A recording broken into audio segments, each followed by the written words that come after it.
A faint, troubled dawn lingers over the city of Hastinapura, where stone walls hold their breath and every whisper echoes with anticipation. In a quiet chamber, the king Dhritarashtra sits cross-legged, lost in prayer, fingers wrapped tight around his beads. Each word he utters is weighted with longing, a father's silent plea to the gods for a child, for a future, for hope in the darkness. Within the veiled sanctuary of the women's wing, Gandhari stirs from restless sleep. For nearly 2 years, she has carried her burden, a swelling wound that neither gives nor takes, that promises much but delivers only uncertainty. Every day the hush grows louder. Servants move quietly, their faces tight with worry.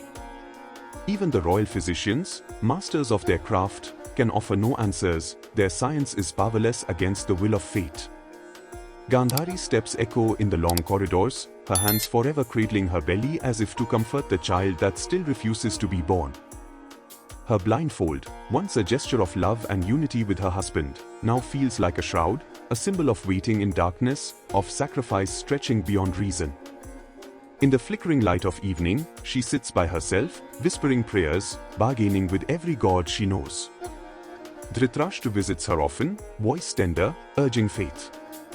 But his words can only do so much. Gandhari's heart aches, especially as news arrives that Kunti, her sister-in-law, has already welcomed a son, and then another, and another. With every birth in the palace, Gandhari's hope turns to envy, her patience to desperation. Have the gods truly abandoned me, she wonders, tears soaking into her blindfold. One storm-lashed night, that desperation boils over. Racked by sorrow and jealousy, Gandhari's hands tighten in anger, and she strikes her own womb, an act driven not by hatred, but by the agony of waiting, by the ache of dreams unfulfilled. The pain that follows is sharp, otherworldly. She cries out, collapsing to the floor as servants rush in.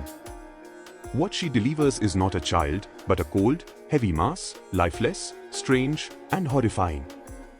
The physicians and attendants recoil. Even the bravest are shaken, never has such a thing been seen in Hastinapura. Dhritarashtra comes running, his hands trembling as he kneels beside his wife. Grief presses down on both of them, thick and suffocating. Panic spreads through the palace. Some fear occurs, others whisper of angered gods or dark omens. The night is thick with dread. Suddenly, the sage Vyas arrives, mysterious, calm, eyes shining with the wisdom of ages. He kneels beside Gandhari, speaking gently. This is not the end. Destiny sometimes moves in ways no mortal can predict. At his command, 101 pots filled with ghee are brought to the royal quarters. Vyas carefully divides the lifeless mass into 101 pieces, each the seed of a life waiting to be awakened. One by one, the fragments are sealed within the pots. Attendants watch in awe and fear as rituals begin, soft chanting, sacred incense, and the unbroken gaze of Vyas, who alone seems certain. Days turn to weeks, weeks to months. The palace grows tense with waiting. Gandhari visits the pots every day, whispering prayers to each one. Servants tend to them as if they were already children, filling the halls with hushed hope and hidden dread. Then, on a night torn by strange omens, the first pot cracks open. The cry of a newborn rings out, Duryodhana, the eldest, emerges into the world. At the very instant of his first wail, the skies above Hastinapura twist and darken. Thunder cracks, shaking the palace walls. Roaring winds whip through the courtyards, snuffing out lamps and slamming shutters. The heavens unleash a sudden, unnatural storm, rain lashes down, and lightning illuminates the trembling faces gathered within. Animals in the city howl and shriek, jackals cry, dogs bark in terror, and the sacred fires flicker and nearly die. The air itself feels charged, alive with dread. The palace astrologers are summoned, and their faces turn ashen. The signs are dire, they warn, this birth will bring great upheaval. Vidura, the voice of wisdom, begs Dhritarashtra to reconsider. Cast away this child, or sorrow will consume the Kuru line. But Dhritarashtra, blinded not just in sight but by longing, refuses. For too long he has waited. He cradles Duryodhana, pride mingling with denial. One by one, the remaining pots open, each revealing a new life, a new thread in the tapestry of fate. The second to be born is Dushasana, his fierce, urgent cry echoing in the halls and stirring something primal within Gandhari's heart. Next comes Vikaran, his gaze calm even in infancy, as if wisdom had settled upon him before birth.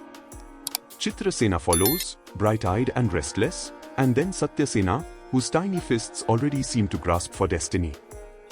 On and on the nursery fills, child after child, each given a name, a place in the lineage, a share in the sprawling hopes of their parents.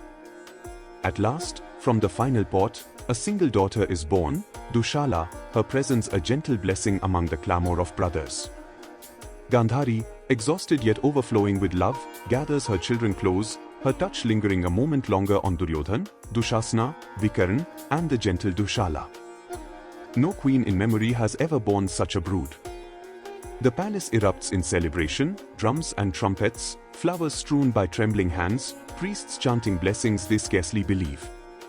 Yet behind the revelry, a shadow clings to every wall.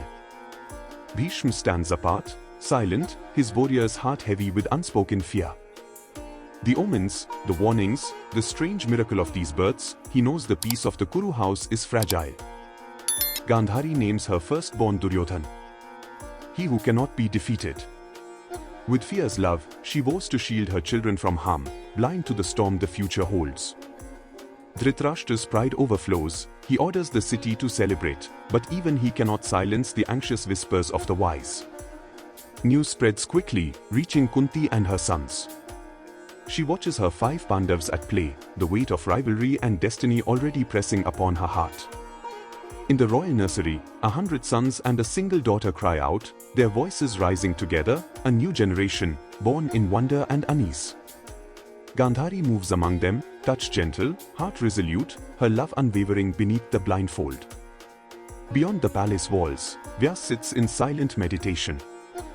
His eyes are fixed on the horizon, where the winds of fate begin to shift and darken. The world of the Kurus stands on the edge, brothers born to love, to rival, and to change the fate of kingdoms. And so, beneath the shadow of 100 cries and 1,000 omens, the saga moves forward, destiny gathering, silent and unstoppable, in the heart of Hastinapura. If you like this video, please like, subscribe, and share.